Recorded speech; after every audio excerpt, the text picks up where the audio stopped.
As Summer League has come to a close, it's time to really look at it for what it is. And that's Ausar Thompson really looks good. Sasser looks good. And finally, the Detroit Pistons quietly are unveiling their strategy going forward, right? And so it's been clear that this hasn't been really working. It hasn't taken off like we thought. The tanking, everything that we're trying to do, it's right there, but it hasn't worked quite to this point. But with Ausar Thompson, the way he's played, the Pistons really have something. So I want to show you this article from Fansided, and they nailed it.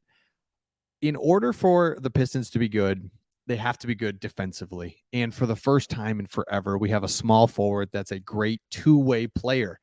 And you've heard Troy Weaver talk about it.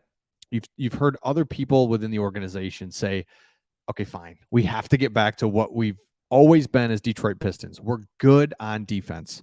I think we've lost that. I think it wasn't a focus. And now you can say the Pistons got lucky. I don't look at it like that. I look at it like, hey, they had the number 5 pick. They had a lot of options.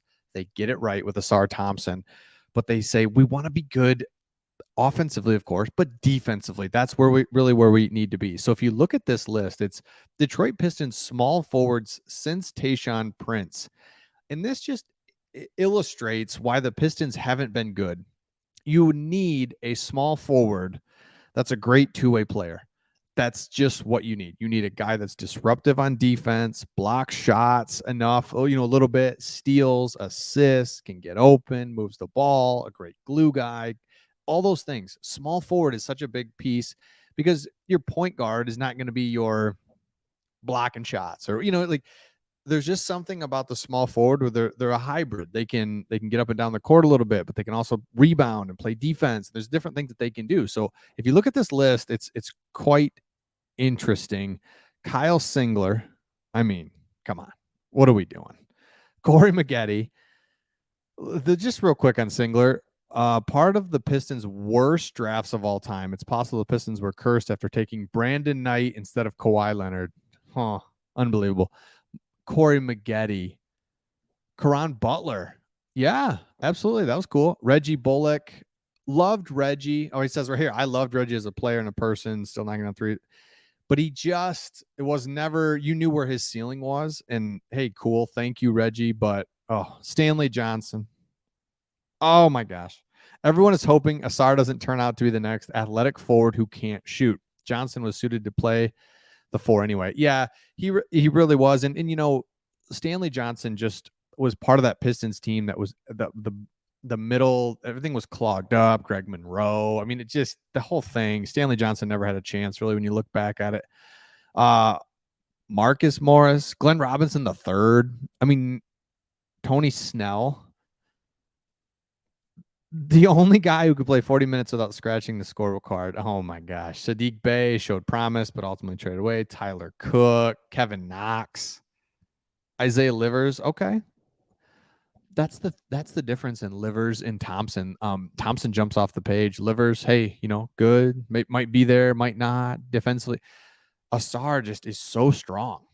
He's so strong in everything that he does, passes, rebounding, everything. So that's 11 seasons since the Pistons had an all-star caliber small forward. As the game has shifted towards two-way wings as the most important position, this is going to have to end if Detroit ever wants to be competitive. Well said. That's what I was trying to say in the beginning, and it's perfectly said here in one sentence is the game has shifted to two-way wings, and they're so valuable, and that's what everybody wants. And when you look at the good teams, what do you have? You have a two-way wing that that can play. Jimmy Butler, LeBron. I mean, obviously those are the top. I mean, we don't even have to go to the top guys, but you can just go all across the league. You've got to have a great two-way player because, like I was saying, it's a hybrid position. Really, you can shoot, you can drive, you can play defense, you can rebound, you can block shots. There's a lot you can do, and you impact the game big time. So whenever every time you're playing against a guy or a team with a great two-way wing, and you don't have one, well, then that's a huge part of the game. So the strategy going forward is we're going to be good on defense. And in order to be good on defense, yes, you have the mentality, but now you've got the correct guy there to help you. So now Cade's going to be better. Ivy's going to be better defensively. Duran will only get better defensively and start figuring it out. So I love what Ausar Thompson's been doing. I love that the Pistons are finally saying, yeah, good. We need to be just good defensively. We need to find a good two-way player. So if you look at it here, Ausar Thompson was a dominant two-way player in summer league. He filled the stat sheet averaging about 14 points, 10 rebounds, 3 assists, 2 steals, 2 blocks, shooting about 47% from the field. That is it. And JJ Redick said it. Hey, this guy's going to take about 4 or 5 threes a game, needs to make a couple. Like, that's it.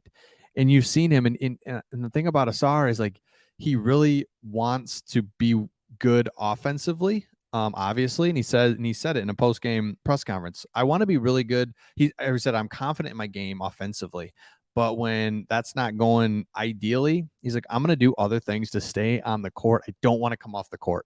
And I love that. I think he's a big piece of what the Pistons are going to be able to do going forward, because you have to have a two-way wing. So in his first game, he struggled a little bit, recording 7 points, 9 boards, 3 assists, 1 steal, 3 blocks, while shooting 25% of the field. His scoring output was underwhelming during his debut, but is quite productive in every other area. Second game, 12 points, 8 rebounds, 6 assists, 3 steals, 2 blocks.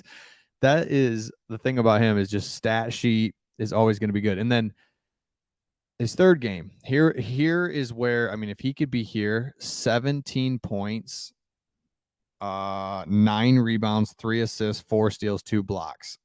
Oh my goodness, that would be unbelievable. Now, remember that game, and this is what he doesn't typically do, but he had 7 turnovers that game. Typically doesn't turn the ball over much. If he can just be at 15 points, 10 boards, I mean, that's a lot to ask, but it's like 15 points, 10 boards, 3 assists, 3 steals, 3 blocks every game. Oh my goodness, that's it. So his last game was probably the best. 18 points, 14 boards, and shot well from 3 and hitting 2 of 5 3-point attempts. That is it. Make 2 threes a game, shooting 4, 5, 6 threes a game, and you make a couple. I mean, that is what we want. We're not asking him to do a lot offensively. So the strategy's finally there. It's defense, it's toughness, it's Detroit Pistons basketball. That's just what it is. It has to be like that. It's so interesting to me. You try to be somebody else that we're not. It doesn't matter. We need to be we need a great two-way player at that small forward position. We need to be able to play good defense, be tough, crowds into it. I mean, you have not seen a crowd into a Detroit Pistons basketball game at Little Caesars Arena since it's opened. It's like, what would that place look like? Filled up, exciting. I mean, even if the Pistons start the season like 3-2, just something, just to have a little bit of fun, just for a minute, even a month of just 500 basketball. Like, give us something. It's been really bad for the Pistons for 10 years. I mean, that's tough. So let me know your thoughts in the comments, and we'll see all of you on the next one.